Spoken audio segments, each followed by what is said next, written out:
All right, Philip. Hey, everybody. Welcome to another episode of Inside the Perimeter Roof and Renovate. We're glad you're with us, and we're excited today about our conversation. We've got a very special guest with us today. I'll let Joe introduce him. Yeah. And let's get going. What are we talking about, Joe? Yeah, as always, it's you and me. And then our special guest today is Andy Mayhew. I'm not going to steal his thunder, so I'm just going to let him introduce himself, tell us a little bit where he's from, what he does, and I don't have much thunder to steal, but hey, I Andy Mayhew. I grew up in this area, Bedford County. Actually, we were just talking about before we went on the air, body camp. Okay. Not many people's heard of body camp, so I always kind of try to stay away from that. My first time my wife ever heard that, she's like, "You're from where?" So just kind of learned over the years to say I'm from Bedford, but it's easy. Went to Stan River High School. After high school, went to Lynchburg College, where I actually met my wife, Sarah. Nice. Sarah, she's a second grade teacher at Tomahawk Elementary here in Lynchburg, or there in Lynchburg. We have two daughters, Jillian and Hadley. They're both involved in sports, so that keeps us going all the time. And a little thing on sports, I don't think you all even know this, I have agreed to become the softball coach for the Brookville softball team this year. Okay. Congratulations. Challenging. Is that girls softball? It is, yeah. So it'll be fun and very interesting all at the same time. So what age group is that? 6th through 8th. Like grade? 6th through 8th grade? Yep, Okay. 6th through 8th grade. Okay. That's awesome, man. Yeah, it should be very entertaining. Awesome. Taking them to championships? Right, hopefully, yeah. That's awesome. No, it'll be a lot of fun. It's fun teaching these girls, the game. And are both your daughters going to be on the team this year? Just the one. Okay. Hopefully that's what I tell her. Times like you got to keep practicing and make sure you make the team. So it's like I can't put you on the team. So we'll see how that goes. But yeah. So you're going to be harder on her than everybody else because you got to. I think that's the way it normally goes. All right. When you have your own kids, I feel like you're always harder on them. Yeah. She gets mad at me, so mad all the time. But that's awesome. Yeah. So, but she'll make the team, right? Off record. To be determined. That's awesome. So you're from Lynchburg and Bedford are close nearby. I am. Yes, my whole family's pretty much from this area. There's three different.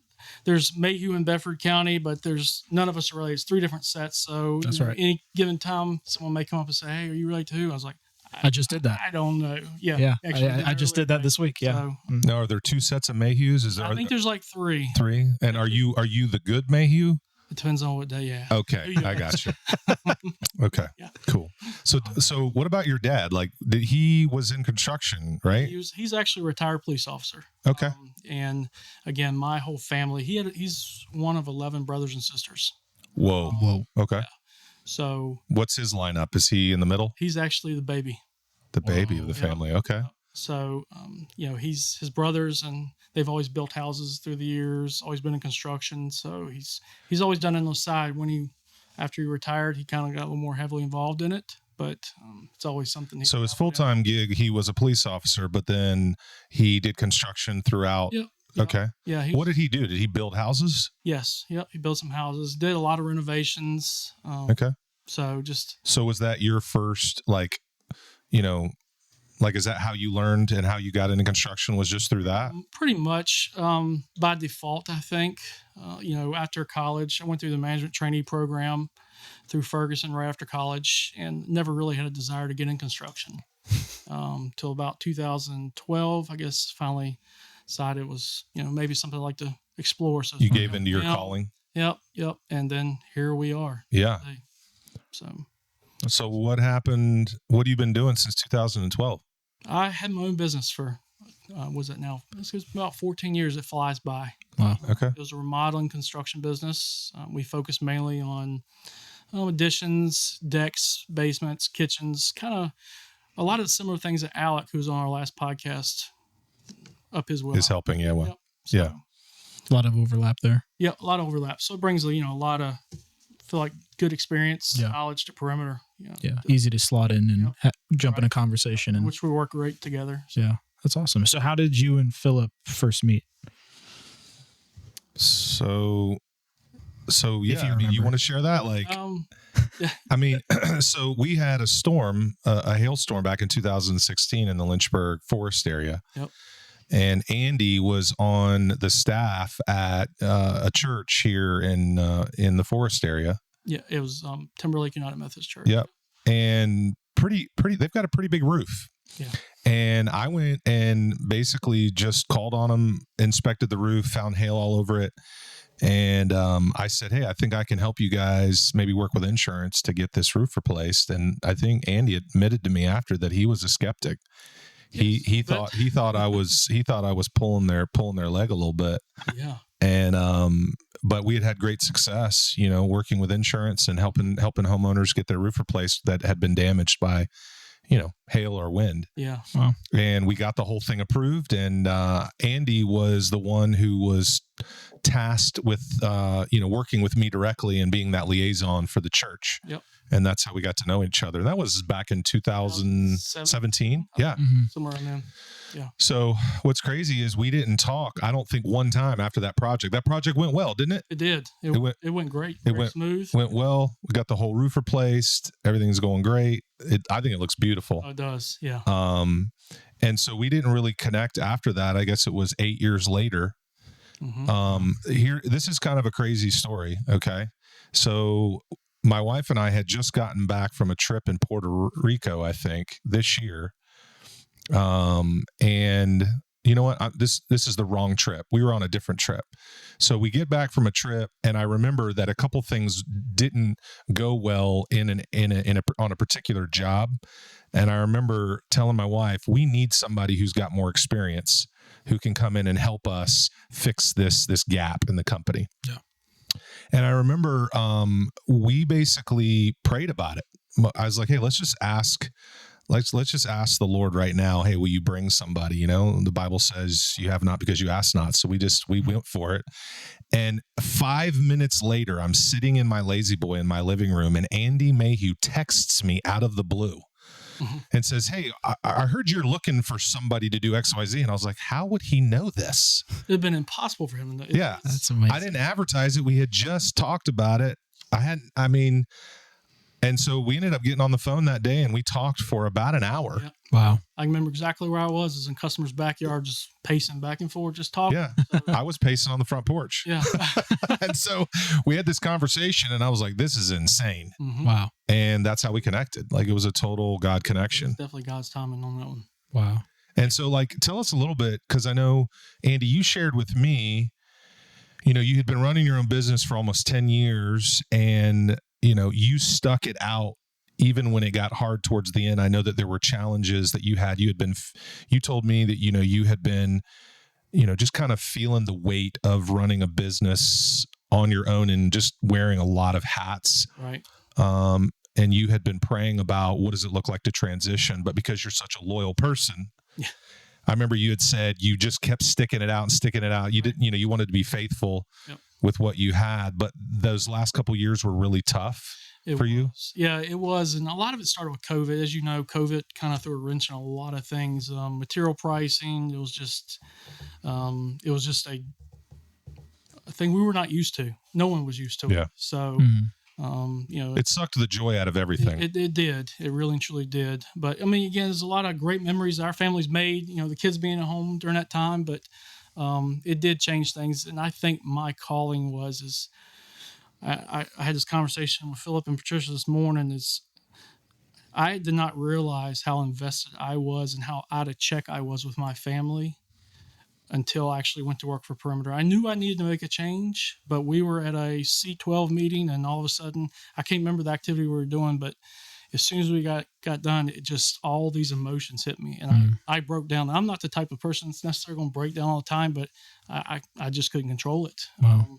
Tears started flowing, and it was like a weight. I knew then the weight had been lifted off my shoulders, because for so long, wearing so many hats all the time, it's overwhelming. My wife would tell me, as she would use checked out, and I was checked out a lot because I was working 7 in the morning till 9 o'clock at night, whether it's quoting jobs, payroll, doing it all, the guys, estimating. Yeah. Mm-hmm. Not having that team around you. Right. Yeah. Right. And that's the breath of fresh air being at Perimeter. You have so many good people to rely on. It's being a part of a team. And I've missed that so long, and it's just so rewarding now to actually be there. That's awesome to hear. Yeah. So tell us a little bit. You mentioned you were talking with your wife, and you wore 9 different hats before coming to Perimeter. Now that you're here, what is that hat you wear? My job is operations, technically. Okay. I think I've been told I'm a yes person. So I don't mind helping people. And so I do get pulled sometimes in different directions. Mm-hmm. But again, I kind of overseeing the jobs, making sure materials are ordered, making sure jobs are scheduled, helping with the fleet, and then maybe some other general management duties that we have in the office. So, but which I enjoy. I think the biggest adjustment for me was learning to sit down behind a computer for more than 10 minutes in a day. I mean, going from job to job to pacing in the backyard to sitting in a computer is a big change. Anyone that knows me, they kind of know it's hard for me just to sit around. So it's always nice getting out of the office. It is. There's many days I've told Patricia or Mihai there is like, I just got to get up and go in the warehouse and do something. Yeah. It's just kind of break away from the screen for a little while, but. That's awesome. So you've gone through a lot, and you bring a lot of experience to Perimeter. What are some of those biggest challenges that have helped shape you to be the most effective you can in the role you're at now? I think it's just learning to overcome certain obstacles you're dealt with. Customers in general, sometimes they can be very challenging. Mm-hmm. Not saying Perimeter customers are challenging, but just in general, make sure you're setting clear expectations up front with them. Yeah, and I think that was one of my biggest pitfalls from before. My dad always done business a gentleman's handshake, and a lot of that was, and that was okay. But now it's a different time. So. When him and I first started, it was still a lot of that, and that kind of got me into a lot of different predicaments because, again, that handshake was not necessarily the same as a contract. So I learned quickly that I learned a lot of things quick by, certain failures. Mm-hmm. But again, I think it's kind of molded me to the person I am today by going through all that adversity. That's awesome. Yeah, I know we've talked on past podcasts of. I know one, you mentioned the expectations that we try to set, not only with what's going to happen and what is realistic, but also, when challenges do come up, how those will get handled. Right. And that's a big part of not only the operations side, but to management side, to the sales side, is when something does happen, what is to be expected. Right. Right. And, try to be proactive instead of reactive. Right. That's the biggest thing. Right. Try to eliminate any possible disasters up front. Iron out the wrinkles ahead of time. Yep. And again, sometimes it's out of our control, but if you can be proactive about it and address that, ahead of time, it's always better. That's awesome. Well, I know you guys have both talked in the past month, as we're getting ready for the new year, and where Perimeter is going. Do you guys want to share a little bit about what the vision for 2025 is? Yeah, absolutely. Let me talk a little bit about Andy. Too. I just wanted to add a couple things. The thing I've gotten to know about him is, Andy has a heart of gold. He's one of those guys that is willing and ready to serve anybody that asks him for help. He's one of those guys that also is very empathetic towards others and wants to see other people succeed. And so that is, his perspective and his heart brings an element that we've needed at Perimeter. I remember when he first came in, he just jumped in and he's also a get it done guy. Like when he has when he has a project in front of him, he'll tackle it and get it done. So like one of the first things he did when he came in is he built us some partitions in my office, right? Joe's office. Like Joe wouldn't be with us today if it weren't for Andy putting up that partition. Right. That's right. And so, Andy's taken ownership of some pretty, I would say, general management responsibilities, and he's really owned those things, and it's been really critical to the business. Like with overseeing fleet, when you have a fleet of vehicles, there is so much involved in maintaining, making sure that our drivers are being responsible, making sure that everything, that the trucks are being maintained, that, what happens if somebody gets in an accident, right? Like who manages that, right? Who's making sure that our trailers are accounted for? When someone gets stuck in the side of the road, when some rock, maybe. Right? Yeah. You I'm mentioning names. every company, as you grow, you need that one person that everybody can dial and say, "Hey, I'm in trouble. Can you help?" And that's Andy. 100%. Andy's that guy. And so it's, in terms of vision, as we look forward, that's where I see Andy really kind of stepping into that role. He's already doing it, but we want him to have more of a focus in that area. Too, as a company, we want to put our money where our mouth is, right? Like we say that we're this company who wants to invest in our community, who wants to make a difference in people's lives. And part of that is offering a great experience for homeowners and the services that we provide. But part of that too is like finding opportunities that make sense for us to partner with and help people who are not in a position to help themselves. And so one of those, I really see Andy being that guy, right? Maybe we might have 10 different opportunities that come our way in a year. They want our help, right? They want us to donate our services to help with a project.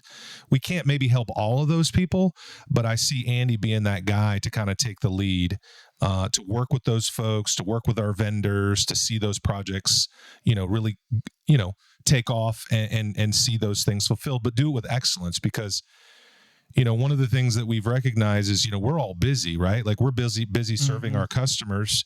And then you have these opportunities come along and it's like, well, who's going to do this? Like it's tough because you have the right intention. Like we want to help, but you might not have the manpower or the focus. And if we're going to do something, we want to do it with excellence. Yeah.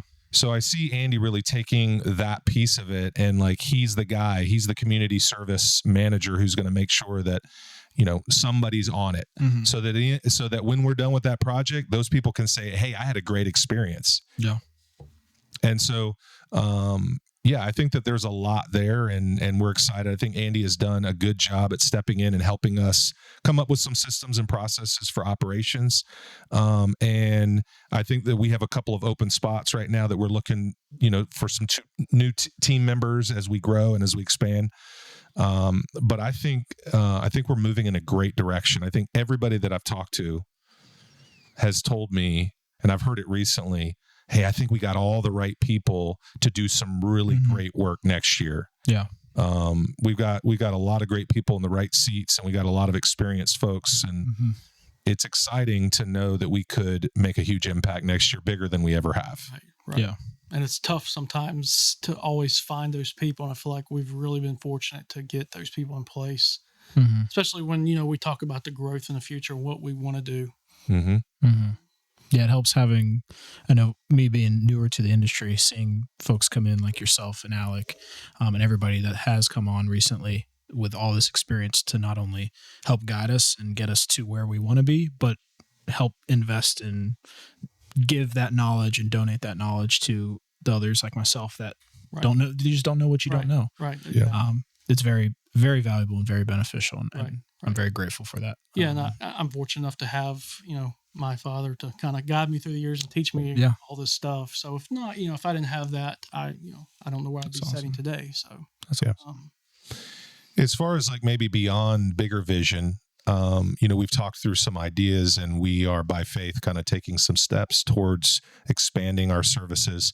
Right now, we currently offer basically all services inside and out of a home, right? We can help with all the exteriors, and we can help remodel. We can do kitchens, bathrooms, decks. We can finish off the basements. We can do all the things. And so far, we're having great success at doing that well, because we got some great folks. Yep. And so I think beyond that, we really want to get into remediation. And for those of you who don't know what remediation is, it's when a disaster happens in a home. Let's say a pipe bursts and you've got the house floods with water. That's a major it requires it requires quick response because you've got an emergency service type situation, and you got to get in there and you got to clean it all up and make sure that you get it cleaned up in a way that there's not going to be any mold or mildew residue. And so we want to offer that one-stop shop service to the insurance industry. We've been getting some feedback from some folks that says, hey, we're looking for a contractor who can offer everything from A to Z. Mm-hmm. And so we want to be that, service. We want to, and so we're actually talking to another gentleman about coming on to really head up that remediation side of the business, and really get that, that rolling. And then on the flip side, we've talked about new construction. We've talked about a new builds division where, Andy has interest actually in helping us get that off the ground. So maybe buying a tract of land and start to do some development and build some homes. That's definitely in the, in the picture. Yeah. Put my name on the list. Yeah. A lot of exciting things. Yeah. And awesome. a lot of people might say, hey, do you think that you're spreading yourself too thin? Do you think that you're putting too much on your plate? And, we have, we're 9 years in the making, and we've never made a decision quickly. We're not making decisions lightly. We're doing them very strategically and methodically. And we're also, everything is really bathed in prayer. Like, hey, what is God calling us into?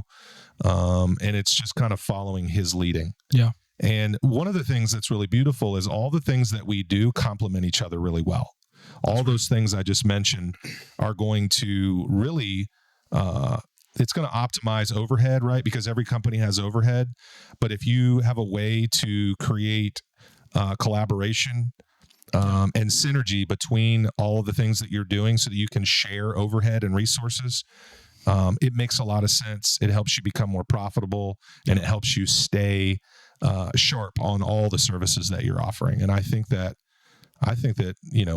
I'm excited about it, It's definitely seemed like the things that we've expanded into, from just roofing, it's the natural next step to do, hey, let me do your gutters, your windows, your siding, and then beyond into interiors and what we've just talked about, where the future may hold building and remediation. It's just natural steps, it seems. Yeah, I mean, we're going to take over the world, basically. Okay, all right. One step at a time. Yeah. One step. Customers like that option, though, being able to have one-stop shop. Uh-huh. It just gives them a peace of mind. They don't have to.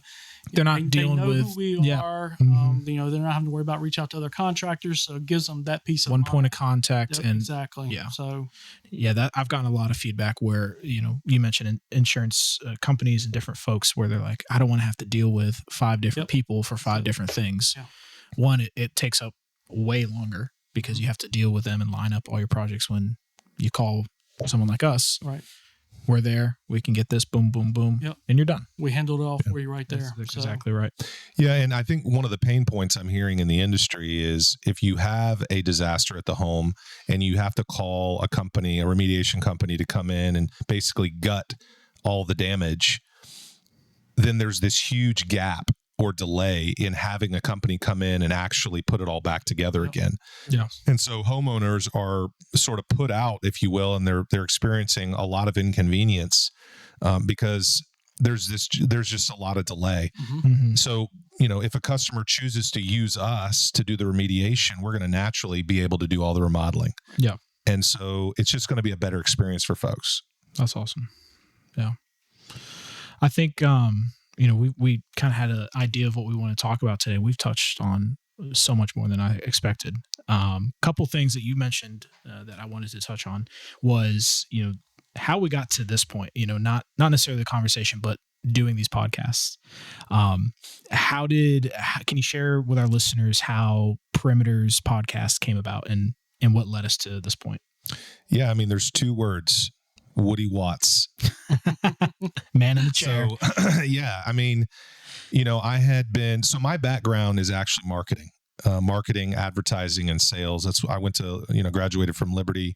I've always enjoyed marketing and advertising. My first gig out of college was working for an ad company that sold print advertising. And I did that for 11 years. And that ended up evolving. We got bought out 2 or 3 times. And so I I got thrown into the world of all things advertising. I worked with advertising agencies. I sold online media. I sold pretty much all advertising. I pretty much sold it all. Mm-hmm. The only thing I wasn't really involved in much was radio and TV. But my father actually was heavily involved in radio and TV. So my dad started a radio station. He, was on the air all the time. That was one of his favorite things to do. And so I did a little bit of radio in college for a practicum on, I think, what is it called? 90.9 Spirit The Light. FM or something like that. Yeah, it's 90.9 The Light, I think, is the Liberty station. And so, in fact, people would, some students who were doing practicums who didn't like radio would come to me and say, "Hey, can you fill in for me?"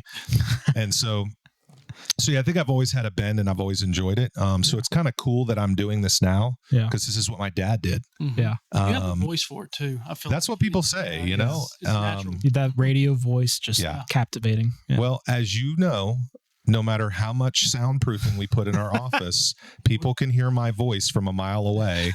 I have and that it be deep, crystal clear. Yes, I have that deep baritone voice, That and travels. for whatever reason, if you know anything about how sound works, it's based on vibration. And we have sound barriers in the office too. Every room. Yeah, Yep. and so you can hear me coming from a mile away. I'm just a big bear. Yeah, and so just as far as how the podcast happened, it's really cool because as I was looking for a new agency and I was getting to know Woody's the one who recommended, "Hey, you should do a podcast." And I was like, okay, well, what does that look like? And so as we began to kind of talk through, it really aligned with some of the vision and hopes that I had early on. What kind of platform could there be out there for me to share what I've learned with others? How can I even help other people in the roofing and construction industry, learn from some of the mistakes that I've made, and how could I share with them, what not to do? Yeah. And how to do things, maybe the way that I've learned have worked for me. Mm-hmm. And so I really think that this podcast is just an opportunity to just talk, just to have a conversation. Yeah. Helping out others. Yeah. Exactly. Yeah. And, I have made a lot of mistakes, right? Like we all do. Mm-hmm. We've made a lot of mistakes, and that's how we learn. And so that's one of the things I've been accused of being vulnerable. And so I don't mind really opening up and saying, "Hey, this is what I really went through. This is what I really learned." And I think that's what people need to hear. They want to know, they want real talk. That makes you a person. Yeah. That makes you relatable because everybody struggles with their own, day-to-day things or moments in life. And when you find someone else that's being vulnerable, you can really connect with them and feel like, oh, wow, I'm not alone. Yeah. Yeah.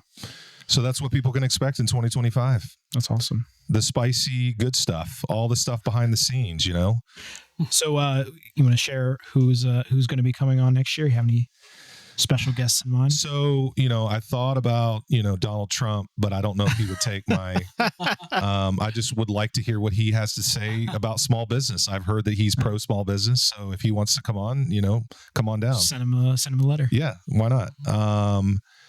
And then, there's some people that I've thought that I'd really like to bring on. So actually my cousin, I had a conversation with him 2 or 3 weeks ago. He's a very successful business owner. He actually started his own business in Lynchburg, ran that business, I think, for about 12 years, and then was able to sell that business. And now he's starting some new businesses, and he's just been very uber successful. And I think he has a lot to add and could share. Share the secret sauce. Exactly. Yeah. And I've learned a lot from him just having conversations with him about business. And one of the things that there's a consistent theme with every business owner is most business owners who really rise go through really hard times, right? Like we go through really difficult challenges, and it's the people that don't quit, right? Mm-hmm. Who give up on it and just walk away. Those are the people who can sometimes, kind of hit a new stride and just see, you just go places that you never could because you were able to overcome. Yeah. That's what led us here today. Yeah, exactly. That's awesome. So, I'd love maybe too to get Todd Price on here. I haven't asked him, but he is actually the original. He's the gentleman who actually started Perimeter Roofing. Okay. And he's also very successful. I think they were on the what is it? Top 100 businesses in the country. I think, Perimeter is now, I think, in 13 states, and, all doing very successful, very focused on insurance work. I know that they're acquiring even other construction companies all throughout the East Coast. Wow. So, yeah, I mean, we're a reputable brand, and the goal is that Perimeter would be a national household brand. It's amazing. Well, I think that's all we have for today. Andy, you did great. First podcast, right? Yep. Got it over with. Yeah. Yep. Done great. Yep. Did great. Stepped out of my comfort zone here. I think you did great. Yeah, Andy, you did excellent. Yeah. Good job. We're glad that you were able to join us today. Yeah, that was awesome. Yeah. I'll let you close this out here, Phil. Yes. For everybody on the outside, this is Inside the Perimeter, Roof and Renovate. We'll see you next time.